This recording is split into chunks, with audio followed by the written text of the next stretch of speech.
بغیر نفس او فساد فکأنما قتل الناس جميعا، جس نے کسی ایک انسان کو قتل کر دیا، نفس واحد کا قتل کیا،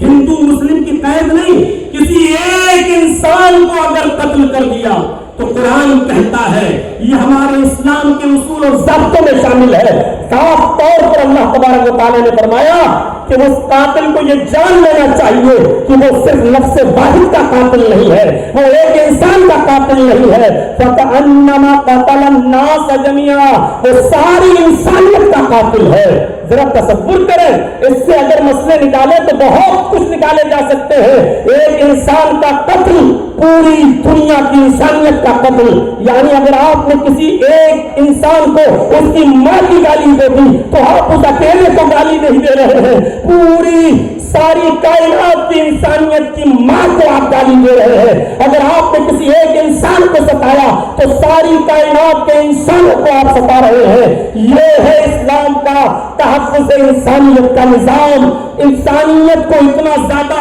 عروج دیا ہے اور اتنا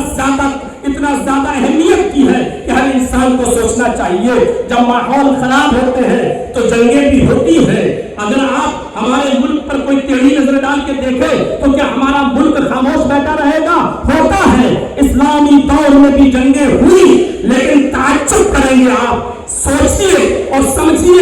کی کوشش کیجئے کہ اللہ کے نبی صلی اللہ علیہ وسلم کے زمانے میں بھی جنگیں ہوتی تھی، لیکن آپ کو یہ معلوم ہونا چاہیے کہ ان جنگوں کے اندر بھی کتنی پابندی تھی کہ محمد رسول اللہ نے کہا اگر آپ کو لوگ مجبور ہی کر دیں اور لڑنے پر آپ آمادہ ہی ہو، اس کے علاوہ کوئی چارہ نہ ہو تو تم جنگ کرو، لیکن یاد رکھنا اس جنگ کے اندر بھی تمہارے لیے اصول ہے، اور اصول یہ ہے کہ تم کسی بوڑھے کے اوپر تلوار نہیں چلاؤ گے، تم کسی عورت کے اوپر تلوار نہیں چلاؤ گے، یہ تم کسی معصوم بچے کی گردن پر تلوار نہیں چلاؤ گے۔ یہ اصول اور یہ ضابطے بتائے ہیں، یہ نبی اکرم کا یہ فرمان پوری دنیا کی انسانیت کو سوچنا چاہیے کہ آج